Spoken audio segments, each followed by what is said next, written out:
I think it really gets back to never to let the opportunity miss in the autumn to control grass weeds. It's the first line of defence, really. Pre-em is the target, but for practical reasons we can't always do that. But certainly if you can follow up, early post-em, I think really that's the best strategy. And in wheat, obviously you still have another option if you have a severe problem. But I think that first line of defence has to be getting something out in the autumn. Over the past few weeks, most farmers had ample opportunity to plant winter crops, and the majority of these are now emerged. However, a few later planting crops are still pending, particularly those following spring beans and some areas of the southeast where wet conditions delayed planting. For farmers who missed the pre-emergence herbicide window, alternative options are available, but are these alternatives as effective? You're listening to the latest episode of the Tillage Edge with me, Michael Hennessy.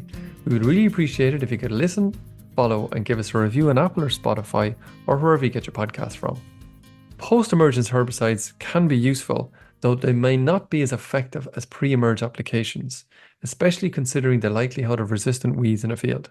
I'm delighted to be joined by Ciaran Collins, a tillage specialist in Teagasc, and Vijaya Bhaskar, a weed specialist in Teagasc, to discuss the available options for weed control in winter cereals at the moment. So Ciaran, I want to come to you first. Before we get into the weeds, Ciaran, you might give us a quick overview as regards the state of play about planting around the countryside.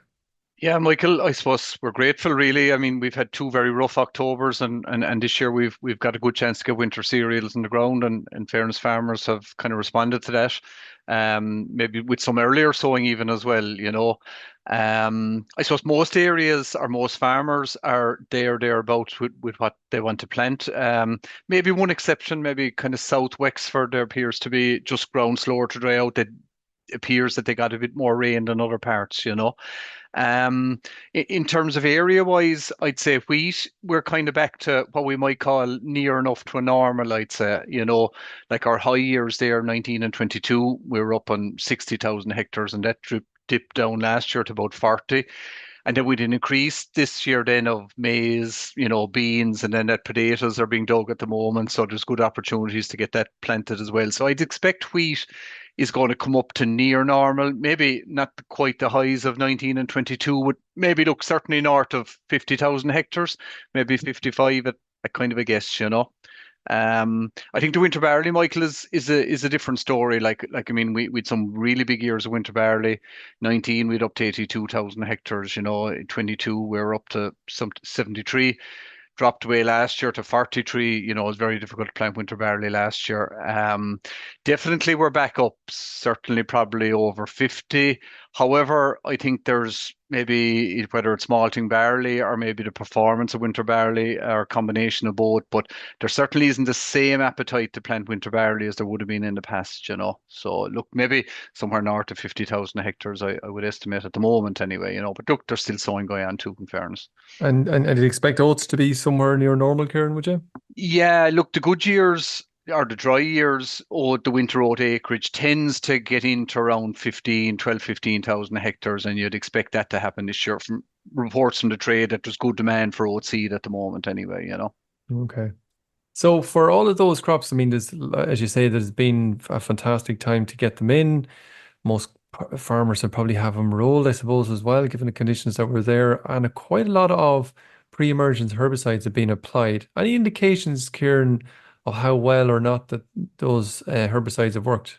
Yeah, I'd say any that I've seen, it has been largely successful to date anyway. And I suppose really the target that you're looking at is grass weeds. You can deal with broadleaf weeds afterwards, and anyone doing pre-em is generally targeting where they have a grass weed problem. I suppose in context, I'd still think the area is quite small that did get pre-em herbicides, but look, those that are done, from what I'm hearing anyway and seeing, I think have worked reasonably well so far. And it probably is for those that are doing pre-em, maybe part of a strategy where there is a particular grass weed problem. Okay. And in terms of that strategy, would that include any sort of top-ups on what was already applied? Again, it's sort of getting back into the crop, evaluating how well or how effective it's been. I think that would be the thing. And I suppose it depends whether it's wheat or barley as well. So with wheat, say for the likes of brome, you do have the spring alternative options, so I suppose that's probably what people will wait for there. I suppose in terms of winter barley, look, people maybe get in with something like flufenicet if you're targeting brome. There is always that opportunity to top up on that as a post-emergent, in a scenario. And it can add a little bit more to the pre-em in fairness if there is a bad brome problem. You're never going to get 100% control, but that follow up with maybe a flufenicet post-em in a severe brome situation will help somewhat, I would think, yeah. And do you think that, Kieran, might help in, say, there's probably an awful lot of, or probably more than, or maybe people return back to kind of the min-till type scenario because ground conditions were so good and perhaps meadowgrass might be more of an issue there. Is there any top-ups needed there in that situation? Yeah, look again. I suppose there would be if it's there, because I mean, and we'll probably discuss it a little bit further in a minute. But autumn is the best time to control all grass weeds, really, particularly now annual meadowgrass with kind of an evolving scenario that we have. So again, I'd be keeping an eye on it, especially in the likes of winter barley, where you don't have that sort of spring alternative option. And if you are seeing, the re-emergence of annual meadowgrass, getting something early post-em, I think is whether you have a pre-em on or not, getting something on early post-em is important, I would think. Time to go at it, okay.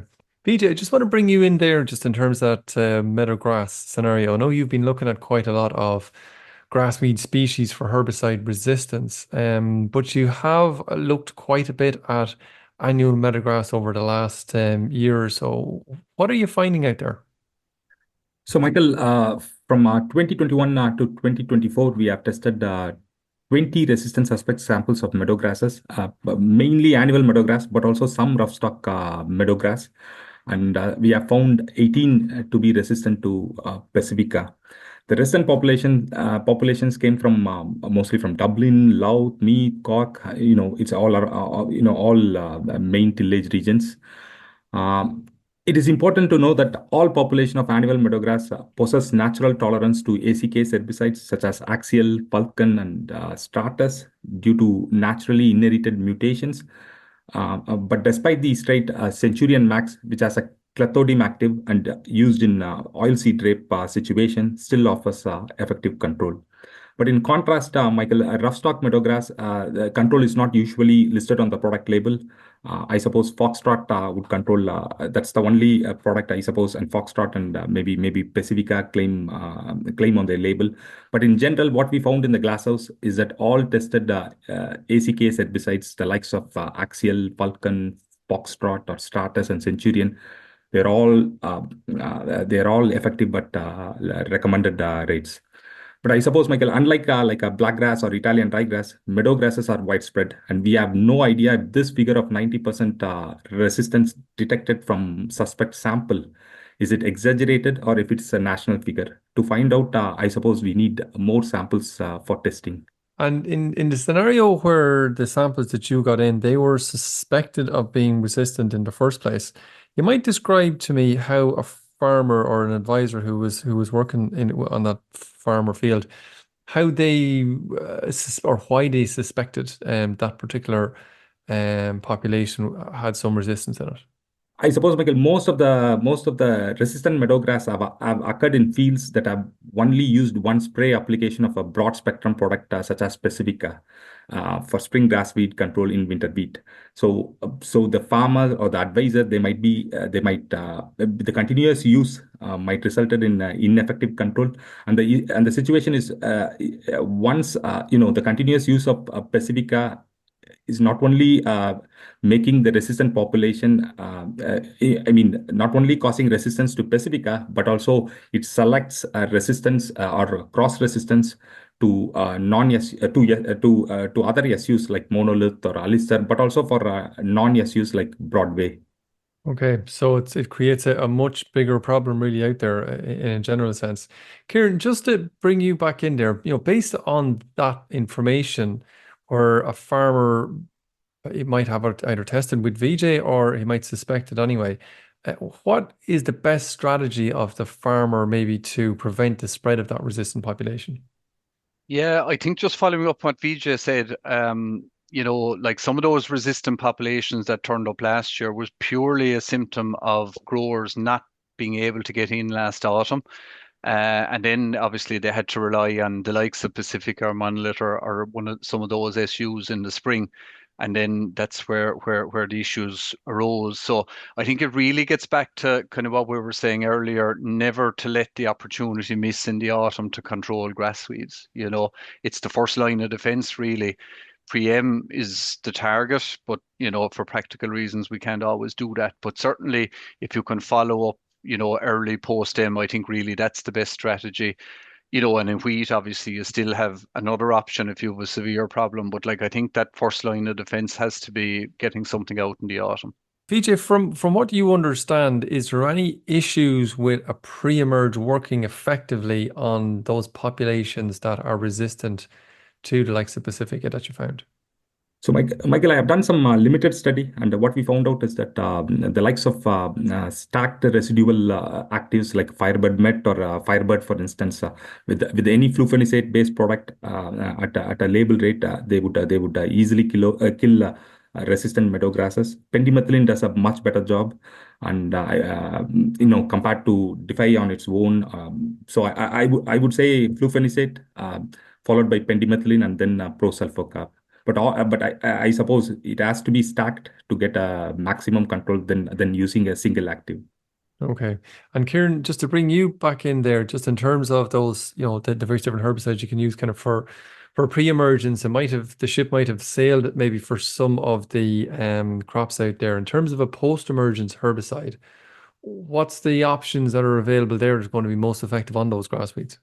Well, I suppose sticking with the sort of flufenicet, prosulfocarb, kind of pendimethalin-based ones, really, most of them will give a reasonable level of control up to early tillering of the annual meadowgrass. So really, it's you're looking at the annual meadowgrass. Once it starts to tiller, your control generally falls off. So I think really your target is, getting in as soon as you can. I suppose, look, it kind of falls in nicely if you're putting out an aphicide.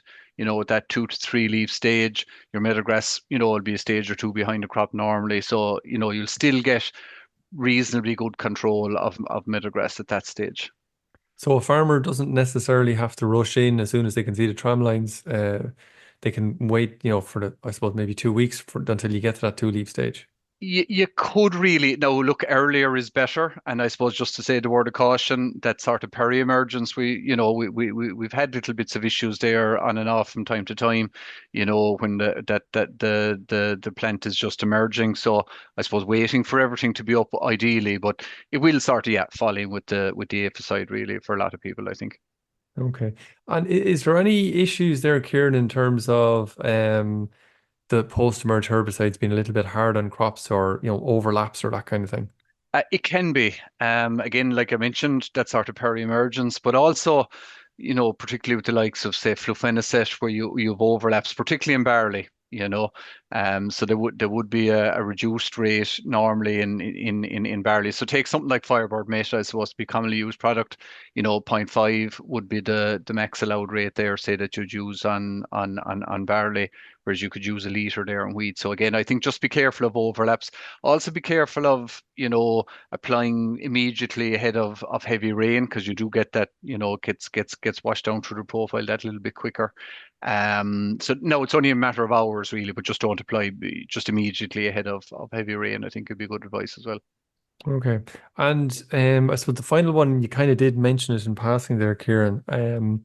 The aphicides and the need to apply an aphicide at the moment, is that really necessary for all varieties? We've tolerant varieties of winter barley, but we also have very early sown crops out there as well. Yeah, I think I'd be certainly erring on the side of caution in especially with the earlier sown crops, and particularly obviously the non-tolerant varieties. I think, look, it's the year with the mild weather and that we've had. I think the best thing to do, is to apply an insecticide this year. I know you had Louise on last week, and I suppose with the tolerant varieties, there is a lot of work going on there. Certainly is a bit of a safeguard, but I think for the moment, again, especially if they're early sown, I suppose really, which a lot of them would have been targeted in that area, I think it's probably safer to apply insecticide at the moment. Thanks very much, Ciaran, and as always, thanks for all of that good advice, and Vijay as well. Thanks very much for your time and loads of good information for everyone there. So guys, thanks very much, and we'll talk to you shortly. Thanks, Michael. Thanks, Michael. So that's it for this week, and my thanks to Ciaran and Vijay for joining me on the show. If you enjoyed the podcast, then recommend it to a friend or colleague. And as always, rate, review, and follow on Apple or Spotify so you never miss an episode. And for more information, go to teagasc.ie. I'm Michael Hennessy. Thanks for listening. I'll be back next week with more tillage news and advice.